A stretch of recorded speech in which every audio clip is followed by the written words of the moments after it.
If I got a nickel for every time a multi-millionaire actor came out and talked about how much of a victim they are in this great country that we live in, I would be a very, very wealthy man. But, of course, that is not the case. I will never be as wealthy as Zoë Kravitz is, who is the most recent celebrity to come forward to talk about how terrible she has it in America, how awful it is for her, how bad this country is towards her. Who she is currently having a very good, fairly decent run with the newest Batman movie that is in theaters.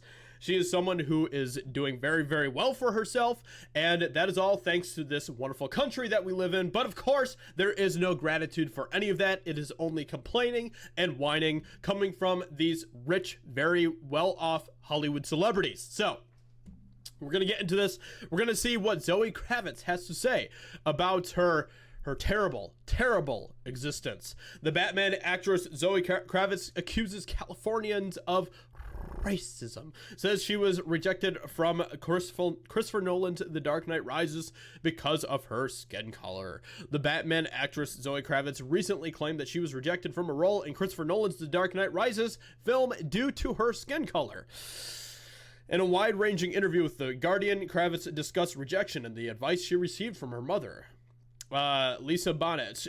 She would tell The Guardian, even though it's sometimes hard to see that in the moment, usually a few years later, you're like, okay, this is why this didn't happen.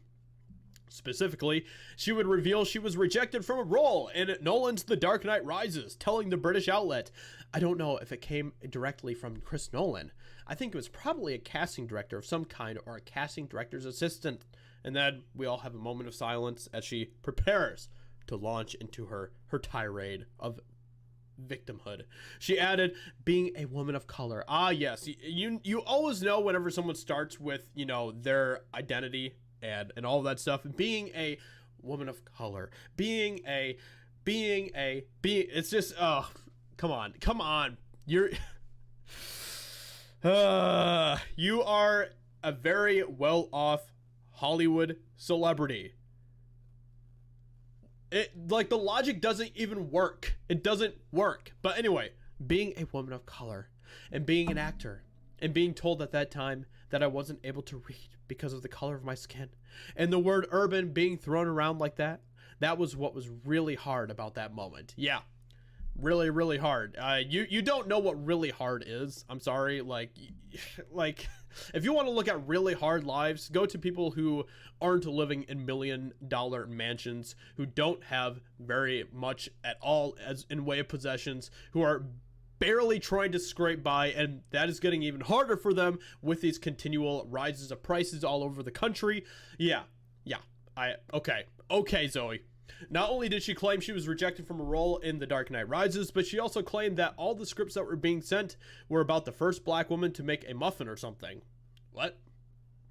Even though those stories are important to tell, I also want to open things up for myself as an artist, she stated.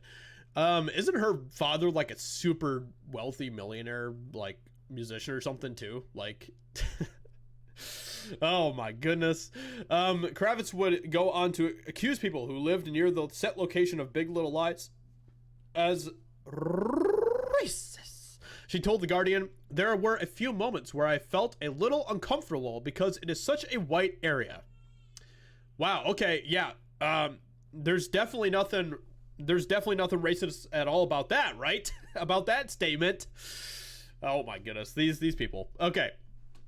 Can you imagine if there was a white individual that said this statement? Do you know what they would be called immediately by pretty much every wokester out there, every leftist, and probably even centrist, and some conservatives and everything else? They'd be called a racist if they said there were a few moments where I felt a little uncomfortable because it is such a black area. But of course, the rules don't apply. The rules do not apply equally, and which is hilarious for these people who want to continue to pretend that they push for equality. They definitely do not like to play by those rules and be equal themselves, do they? She then explained what made her uncomfortable. Just weird, racist people in bars and things like that. What? Okay, I mean, I could go to pretty much any bar and find at least a couple terrible people that are there. That's just life.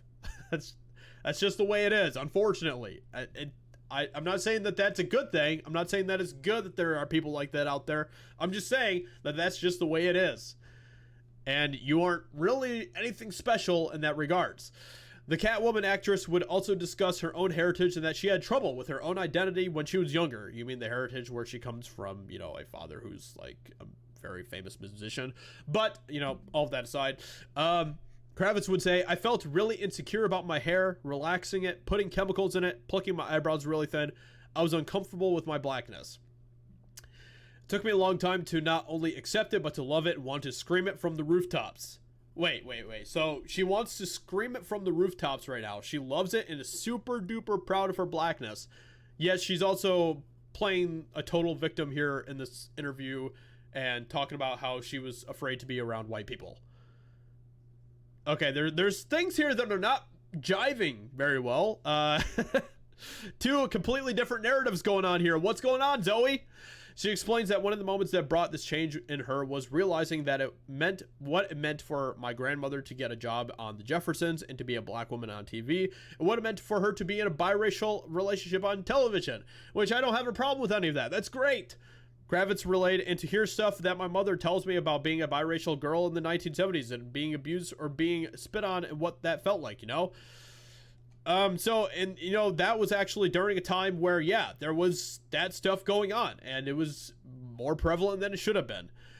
But you're living in 2020 now, Zoe, and you know, in 2022 more specifically. And, yeah, you can't really compare yourself to those types of experiences that were coming from the 1960s. You just can't.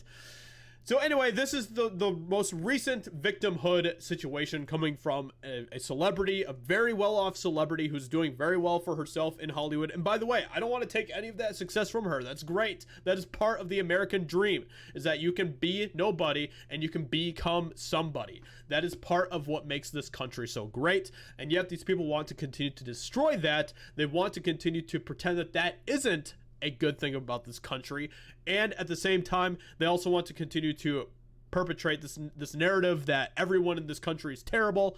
And you know, it's just beyond nonsense at this point. It doesn't even make any sense. There's no logic to any of these narratives that they are trying to spin.